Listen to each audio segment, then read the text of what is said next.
Nomination জমা করলেন, আজকের যা মিছিল, আজকের যা উৎসাহ, তাদের মনে হচ্ছে আপনি আজকে বিজয় মিছিল নিয়ে বেরিয়েছেন, আবির খেলা হলো আজকে, কি বলবেন? এটা আমাদের কর্মীদের আবেগ এবং তার আবেগই আমাদেরকে সাহস যোগায়। আমি আশাবাদী নির্বাচনের ফলাফল খুব ভালো হবে। আজকে যে উচ্ছ্বাস দেখলাম মানুষের মধ্যে, আমি ভীষণ আশাবাদী।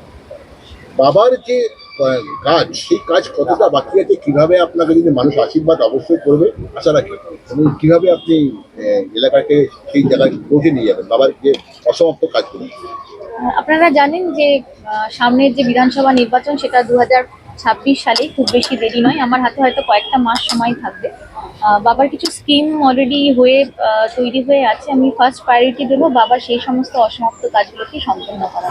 আমাকে দেখতে হবে কি কি বাকি আছে, সেগুলোই আগে আমি শেষ করে তারপর অন্য কাজে। আপনার বিরোধী দলের প্রার্থীরা এখনো ঘোষণা করেনি, আপনারা কি সেই প্রার্থীদেরকে আপনি তাহলে কি আপনি প্রার্থী দিতে পারছেন না বলে কি আপনি নিশ্চিত যে আপনি তারা প্রার্থী দিতে এখনো পারছেন না? আমি জয়ী হব 100%, যত যা ভোটে আগে বাবা জয়ী হয়েছে যত পার্সেন্ট তার থেকে অনেক বেশি হবে। না, আমি একটা লড়াইয়ে নেমেছি, আমি প্রতিপক্ষকে কখনোই ছোট করছি না। আমি লড়াই আমার সর্বস্ব দিয়েই নেমেছি।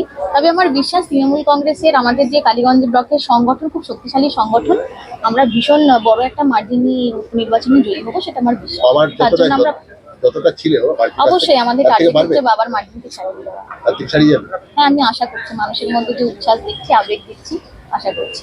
দিদি, প্রচারে কি মানে নতুনত্ব কি নিয়ে যাবে, ইস্যু কি থাকবে?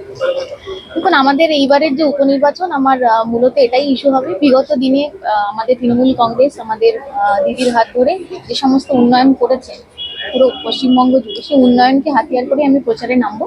সেই সঙ্গে সঙ্গে বাবা বিগত অনেক বছর ধরে এই কালীগঞ্জের মানুষের পাশে ছিলেন, তাদের সেবায় নিমজ্জিত ছিলেন। তো বাবার উন্নয়নগুলোকেও বাবার যে উন্নয়নগুলো ছিল সেগুলোকে হাতিয়ার করে লোকের সামনে তুলে ধরবো, যে বাবার কন্যা হিসেবে আর বাবার যে সমস্ত অসমাপ্ত কাজ এবং বাবা যেই পথে চলেছেন সেই পথেই আমি চলবো আর মানুষের পাশে থাকার চেষ্টা করবো। ঠিক আছে, থ্যাংক ইউ।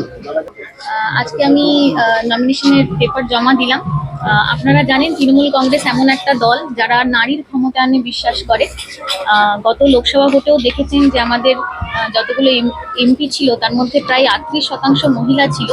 তো সেই জায়গা থেকে দাঁড়িয়ে আজকেও একজন মহিলাকে দিদি সুযোগ করে দিলেন এই কালীগঞ্জ ব্লকের হয়ে কাজ করার জন্য। তো নারী ক্ষমতায়ও আমি দেখছি একটা সুযোগ এই নির্বাচনে জয়ী হয়ে মেয়েরা এগিয়ে যাচ্ছে অগ্রগতির পথে, সেটা খুব গর্বের বিষয়।